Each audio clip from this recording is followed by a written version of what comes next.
السلام علیکم نحمدہ ونصلی علی رسولہ الکریم اما بعد اعوذ باللہ من الشیطان الرجیم بسم اللہ الرحمن الرحیم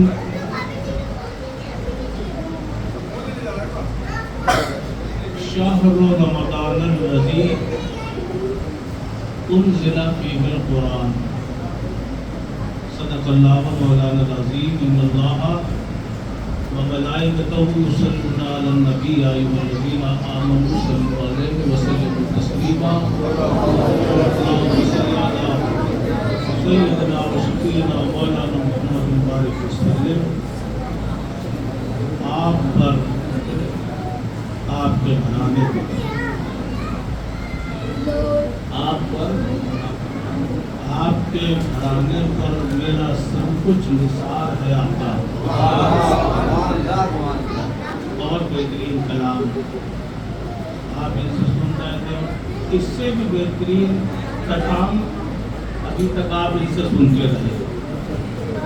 قرآن عظیم الحمد کے الف سے لے کر سورہ والناس کی آخری سین تک یہ پورا قرآن صرف رسول اللہ علیہ السلام کی تاریخ میں اترا ہے. اس قرآن کی عظمت،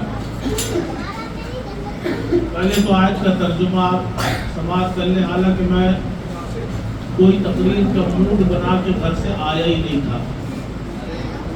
ماشاءاللہ آپ لوگوں کے سامنے مقرر اعظم بندیل کھنڈ میرے چھوٹے بھائی علامہ مولانا سید عامر مسعودی صاحب موجود ہیں. میں نے بلکہ ان سے ابھی کہا کہ آپ کر لیجیے، اگر گھر والے تھوڑا ساتھ دیتے تو سب لوگ ساتھ دے رہے تھے. انہوں نے بھی منع کر دیا. چلیے آپ ہی کریے. بہرحال اب اللہ تعالیٰ نے اگر یہ سعادت ہمارے نصیب میں لکھی ہے تو جیسا ٹوٹے پھوٹے انداز میں ہوگا انشاءاللہ. تھوڑی دیر آپ سے اللہ تبارک و تعالیٰ ارشاد فرماتا ہے شہر رمضان الذی انزل فیہ القرآن. رمضان کا مہینہ وہ ہے جس میں قرآن اتارا گیا.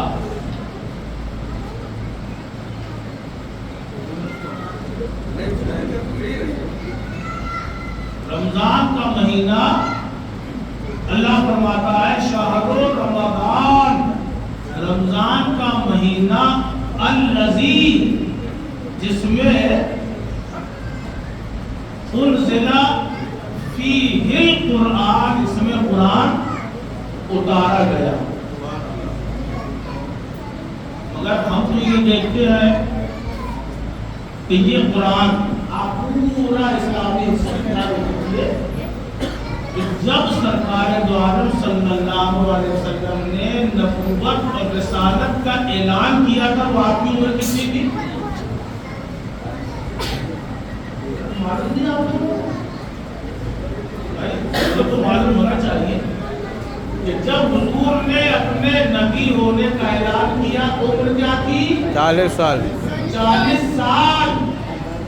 اور نبوت کے اعلان کے بعد سے قرآن اترنا شروع ہوا. کبھی رجب میں اترا،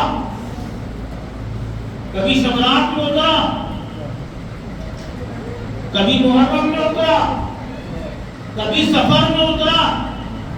ایک ساتھ رسول اللہ پہ نہیں اترا. تھوڑا تھوڑا کر کے جیسی ضرورت پڑتی گئی حضور علیہ السلام کے وصال کے وقت تک قرآن نازل ہوتا رہا. پتہ چلا کہ 23 سال مسلسل رسول اللہ پر قرآن اترتا رہا، تھوڑا تھوڑا تھوڑا تھوڑا، جیسی ضرورت دیکھی اللہ نے اس وقت اتارتا چلا گیا. تو آخر یہ قرآن اترا کب؟ قرآن تو کہہ رہا ہے کہ اللہ فرماتا ہے رمضان میں اترا، مگر حدیث میں ہم مصطفیٰ کی زندگی دیکھتے ہیں کہ ہر مہینے میں قرآن اترا، ہر سال میں قرآن اترا، 23 برس قرآن اترتا رہا. تو اس کا مطلب جانتے ہو کیا ہے؟ اس کا مطلب یہ اللہ فرماتا ہے لو انزلنا هذا القرآن على جبل لرأيته خاشعا متصدعا من خشية الله. اے حبیب، اگر اس قرآن کو میں کسی بھاری بھرکم مضبوط پہاڑ پر نازل کرتا تو ہیبت قرآن کی وہ ہے کہ وہ ہیبت قرآن سے اگر پہاڑ پہ میں قرآن اتارتا تو وہ ریزہ ریزہ ہو جاتا، سرما بن جاتا. مگر اللہ جس کو قرآن کی امانت خدا نے دی سب نے انکار کر دیا. آسمانوں پر اللہ نے فرمایا کہ اے آسمانوں تم اس قرآن کو اٹھا سکتے ہو اس کا بار، انہوں نے انکار کر دیا. زمین سے کہا گیا، زمین نے انکار کر دیا. ہواؤں سے کہا گیا، ہواؤں نے انکار کر دیا. درختوں سے کہا گیا، درختوں نے انکار کر دیا. سمندروں سے کہا گیا، سمندروں نے انکار کر دیا. آخر نے پہاڑوں سے کہا، پہاڑوں نے انکار کر دیا. اے مولا بھاری بھرکم ضرور ہے مگر کلام تیرا ہے، کسی اور کا نہیں ہے.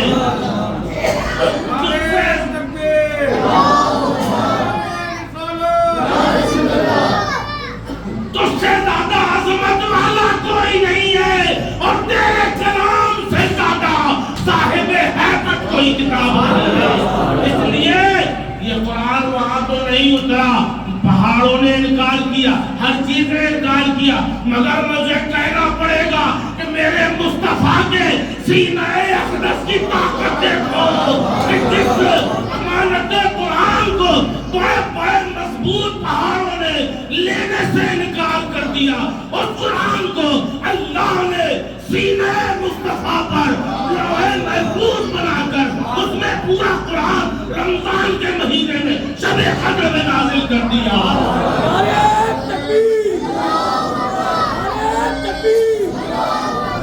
اس کے سینے پہ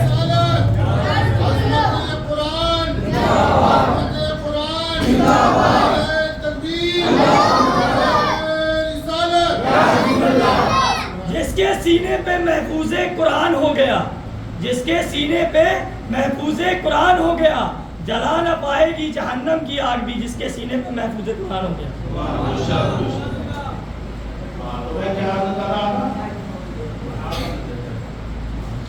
سینہ مصطفیٰ میں ایک ساتھ اللہ نے نازل فرما دیا. اور کب نازل فرمایا؟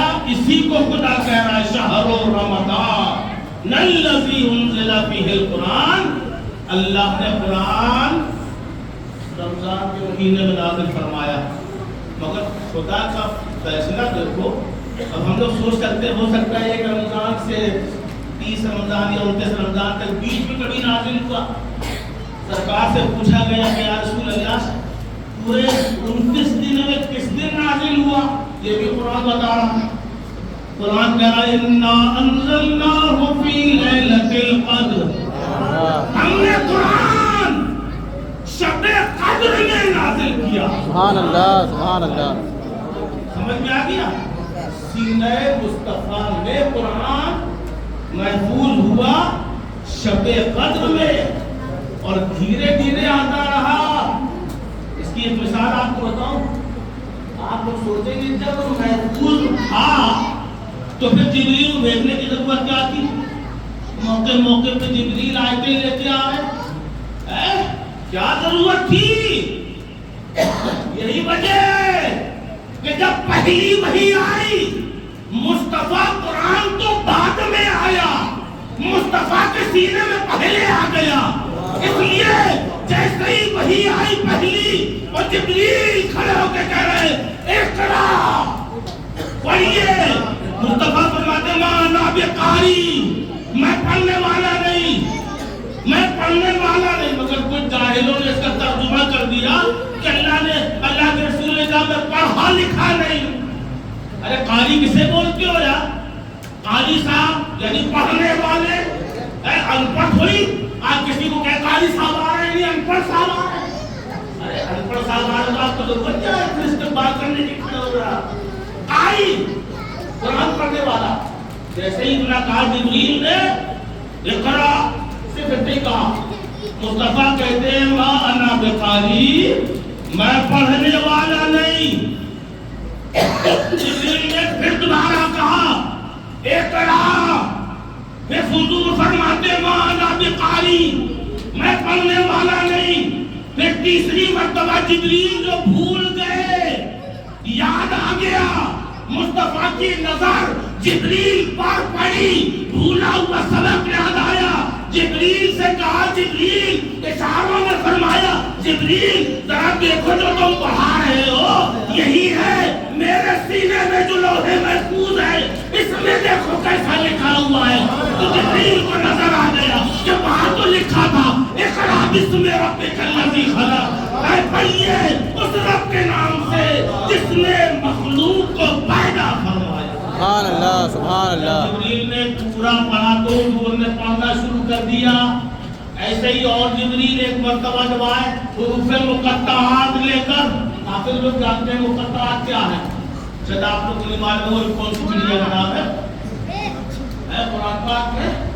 کہیں الف لام میم بس اتنی ہے، کہیں ہا میم عین سین قاف، کبھی قاف ہا یا صاد، کبھی ہا میم عین سین قاف، بس اتنا ہی ہے۔ اس کا ترجمہ کسی نے نہیں کیا، نہ محدثوں نے، نہ مفسروں نے، نہ عالموں نے، نہ فاضلوں نے، نہ مفتیوں نے، نہ اولیاء نے، ترجمہ کسی نے نہیں کیا۔ آگے میں سین قاف لکھا ہے اور نیچے بھی وہی لکھ دیا، آگے جو ہے قرآن کی آیت جو ہے اس کا ترجمہ شروع کیا، جیسے الف لام میم، آپ قرآن اٹھا کے دیکھیے الف لام میم کا کوئی ترجمہ نہیں ہے، آگے سے ترجمہ ہے ذالک الکتاب لا ریب فیہ، یہ وہ کتاب ہے جس میں کوئی شک نہیں، ترجمہ نہیں ہے۔ محدثوں سے پوچھو اور بڑے بڑے اولیاء سے پوچھو، مفتیوں سے پوچھو، شیخ الحدیث سے پوچھو، ہر کوئی یہ کہے گا کہ ہم کیا ترجمہ کریں، بڑے بڑے نبی کے صحابہ اس کا ترجمہ نہیں کر رہے ہیں، بڑے بڑے صحابہ کو پتہ نہیں، کیوں؟ اس لیے کہ جب جبریل آئے یہ آیتیں لے کے مقطعات لے کے آئے اور کہا الف الف، مصطفیٰ فرماتے ہیں فہم تو یا جبرائیل، اے جبرائیل میں نے سمجھ لیا آگے چلو۔ جبریل کہتے ہیں لام، مصطفیٰ نے کہا میں نے سمجھ لیا آگے بڑھو۔ جبریل کہتے ہیں میم، مصطفیٰ نے فرمایا فہم تو میں نے سمجھ لیا۔ اب لانے والا جبریل فرشتوں کا سردار مصطفیٰ کا چہرہ تک رہا ہے کہ یہ کیسا محبوب ہے، ارے لانے والے ہم ہیں، ہمیں پتہ نہیں الف لام میم کا ترجمہ کیا ہے، اس کو پتہ ہے یا ان کو پتہ ہے؟ کیونکہ سینے میں پہلے سے لکھا ہوا تھا۔ یہی قرآن جانتے ہو کیا ہے؟ خالی بسم اللہ الرحمن الرحیم کی فضیلت بتا رہا ہوں۔ عیسیٰ علیہ السلام ایک مرتبہ ایک بستی سے گزر رہے تھے، گزرتے گزرتے آپ کی نظر ایک قبر پر پڑی، قبر کو غور سے دیکھا، آنکھوں میں آنسو آ گئے، بولے کچھ نہیں، جو آپ کے ساتھ میں لوگ تھے آگے بڑھ گئے، آگے بڑھ گئے، پورا دن اپنا جس کام سے گئے تھے کام کیا، پھر شام کے ٹائم لوٹے تو دیکھا اسی قبر میں رحمت الہی کی بارشیں ہو رہی، برسات ہو رہی ہے رحمت کی۔ اللہ اللہ، بس اتنا دیکھنا تھا کہ حضرت عیسیٰ علیہ السلام وہی ٹھہر گئے، مسکرانے لگے۔ ساتھ والوں نے پوچھا حضور یہ کیا؟ گئے تھے اسی قبر کو دیکھ کے روئے تھے، آئے اسی قبر کو دیکھ کے مسکرا رہے، مجھے تو بتا دیجئے، ہم لوگ کو بھی تو پتا چلے۔ آپ بتاتے ہاں میں بتا رہا ہوں، سنو۔ جب میں صبح نکلا تو اللہ کا شدید اور سخت عذاب قبر والے میں ہو رہا تھا، وہ دیکھ کے مجھے رونا آ گیا، میں رونے لگا۔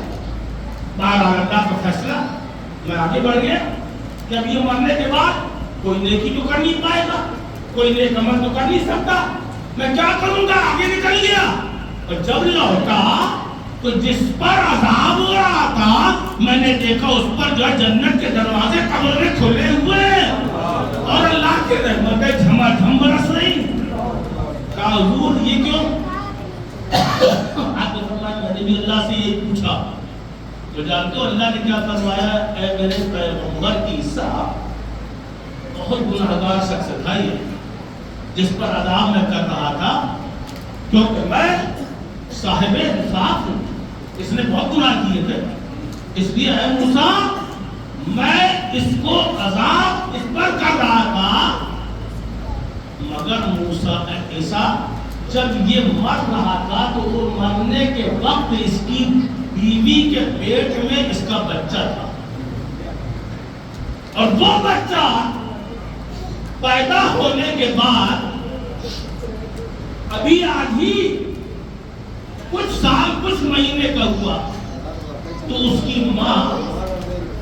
کی ماں ایک عالم ربانی کے پاس، عالم دین کے پاس ماں لے کے گئی کہ حضور اس کو جو ہے اللہ کا کلام سکھا دیجیے، اللہ کا کلام سکھا دیجیے۔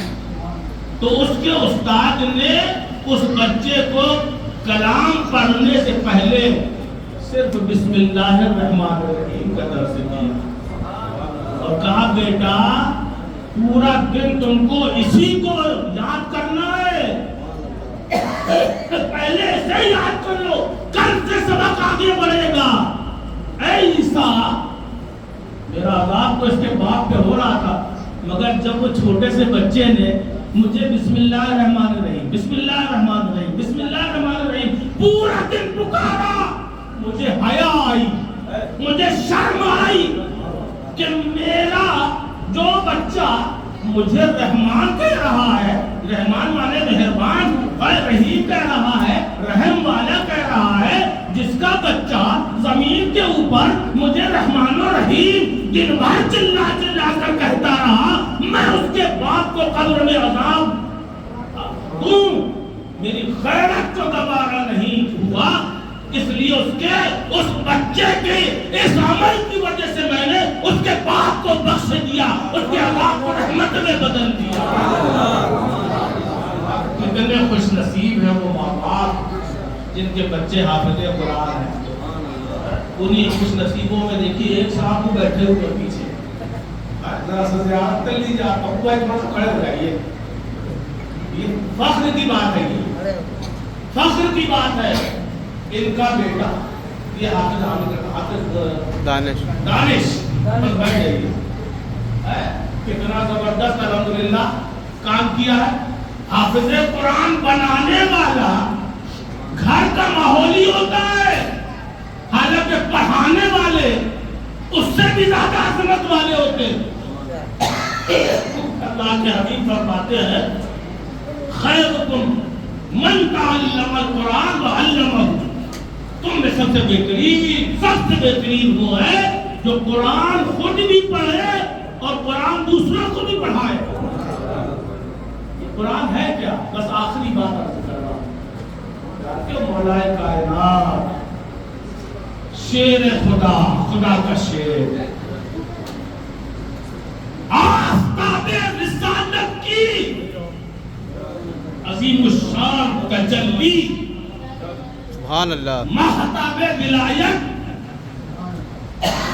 مصدر کرامت، سیدنا و مولانا و مرشدنا علی ابن ابی طالب کرم اللہ وجہ کریم فرماتے ہیں کہ لوگوں تمہیں کیا پتا قرآن کیا ہے؟ ارے قرآن وہ ہے کہ میں مولا علی اگر قرآن کے سب سے پہلے بسم اللہ الرحمن الرحیم کے بے کی تفسیر لکھنے بیٹھ جاؤں تو خدا کی عزت کی قسم 70 اونٹ کتابوں سے بھر جائیں اور بسم اللہ کی بے کی تفسیر مکمل رہو. نعرہ تکبیر، نعرہ تکبیر، نعرہ رسالت، نعرہ رسالت. یہاں بے کی تفسیر کے لیے فرما رہے ہیں. پورا بے کا نقشہ کیا ہوتا ہے تھوڑا سا سمجھ لیجیے، ابھی کام آئے گا. بے ایسے بنتا ہے نا جسے باغ ہی کہا جاتا ہے. ایک چونچ اوپر نکلی کونا نوٹ اور پھر سیدھا سیدھا آیا، اور دوسرا ایک نوٹ ادھر نکلی اور اس نوٹ کے بعد کیا ہوتا ہے بولو. اسم اللہ. بھائی بسم اللہ میں خالی بے اگر اسم اللہ سے جوڑے تبھی بھی بسم اللہ ہوگا، ہے نا؟ سمجھ میں آیا کیا ہے یہ؟ اللہ کے حبیب کی شخصیت ہے یہ. بزرگوں نے فرمایا اور غالباً مخدوم پاک مخدوم سید علاء الدین علی احمد صابر قلیری، بابا فرید الدین گنج شکر، نظام الدین محبوب الہی، یہ سب اس بات پر متفق تھے. فرماتے ہیں کہ مصطفیٰ کا معاملہ تو یہ ہے کہ جیسے بے ہوتا ہے، بے اگر اسم اللہ سے جوڑ دو تو بسم اللہ بنے گا، مگر نقطہ کہاں رکھا جائے گا؟ کس کنارے میں یا بیچ میں؟ نقطہ کہاں ہوگا؟ بیچ میں. اور پھر ایک کنارہ ادھر، وہ کنارہ خالی ہے. اولیاء فرماتے ہیں یہ خالی کنارہ جو ہے یہ خدا کی مخلوق ہے. یہ خالی کنارہ خدا کی مخلوق ہے، اور اس کنارے یہ جو دوسرا کنارہ ہے یہ اللہ سے واصل ہے. اور یہی شان تو مصطفیٰ کی ہے، ادھر اللہ سے واصل، اے اللہ مخلوق میں شامل، ادھر اللہ سے واصل، ادھر مخلوق میں شامل. اب یہ کون کنیکشن تو چلے. مولا فرماتے ہیں کہ اس بے کے نیچے جو ہے گا تو کوئی اور نہیں بلکہ میں خود علی مرتضیٰ ہوں. سبحان اللہ. اللہ اکبر.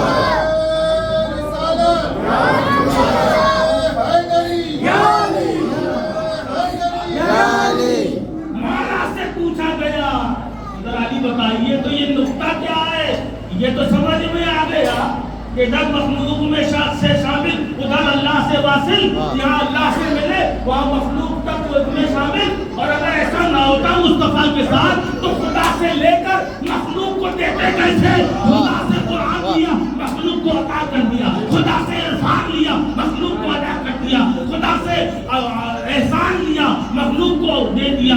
اسی لیے خود مصطفیٰ فرماتے ہیں اللہ کو یوتی وانا قاسم، اللہ مجھے دیتا جاتا ہے میں مخلوق کے بعد میں چلا رہا ہوں. نعرہ تکبیر، نعرہ رسالت، علماء اہل سنت. بیچ میں یہ جو بے کا نقطہ ہے یہ مولا علی ہے.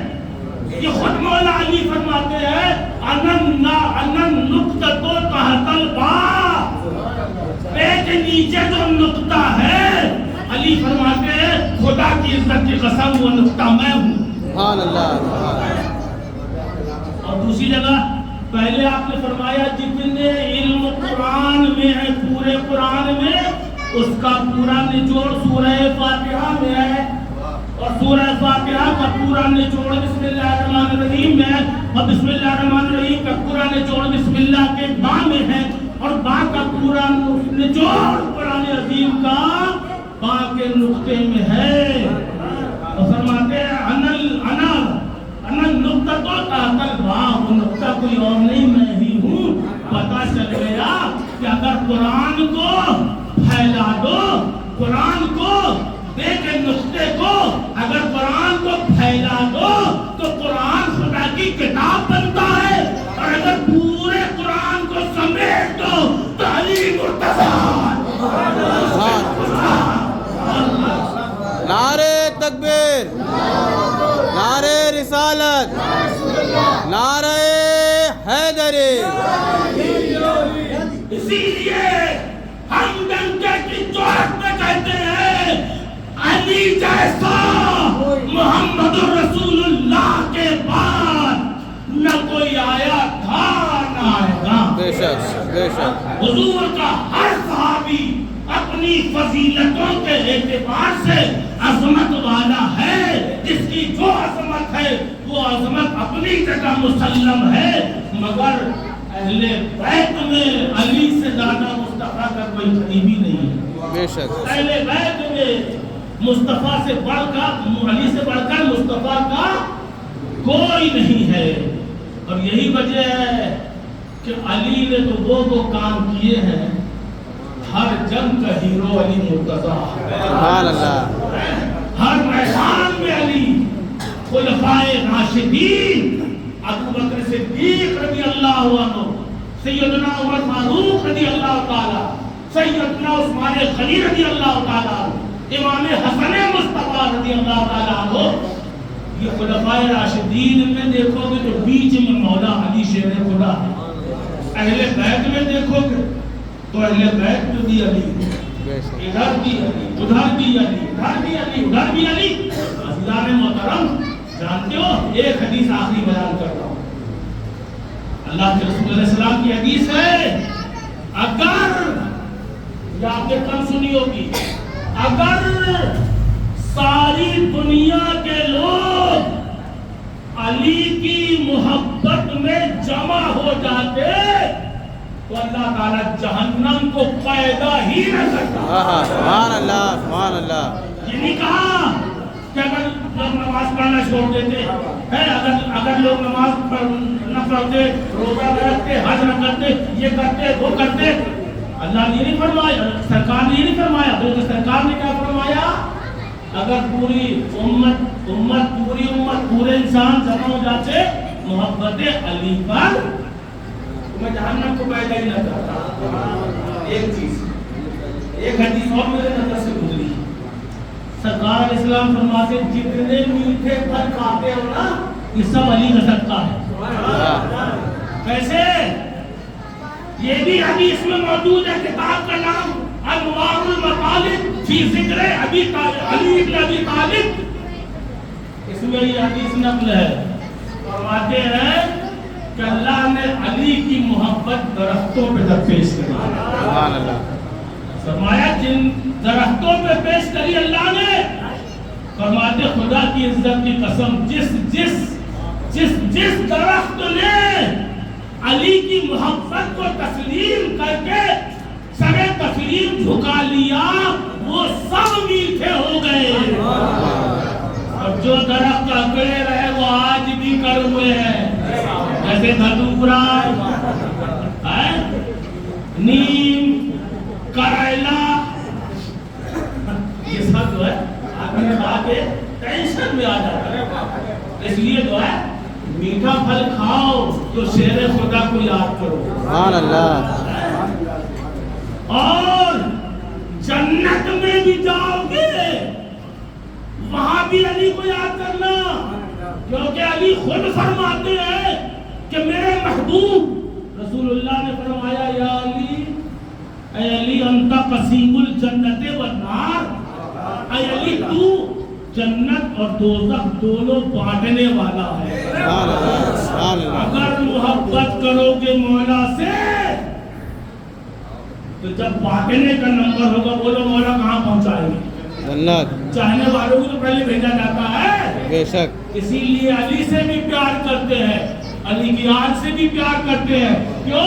ساری کائنات کا نظام علی اور ان کے بیٹوں سے چل رہا ہے، علی کا بیٹا بغداد میں غوث اعظم، علی کا بیٹا اجمیر میں غریب نواز، علی کا بیٹا کلیہ میں مخدوم صابر علاؤالدین، علی کا بیٹا دہلی میں خواجہ نظام الدین، علی کا بیٹا کچھوسا میں مخدوم اشرف جہانگیر سمرانی، علی کا بیٹا جہاں جہاں علی کے بیٹے ہیں وہاں وہاں دین کا کام چل رہا ہے، اور انشاءاللہ صبح قیامت تک چلتا رہے گا۔ علی زندہ باد، علی زندہ باد، علی زندہ باد، علی کے بیٹے زندہ باد، زندہ باد، زندہ باد۔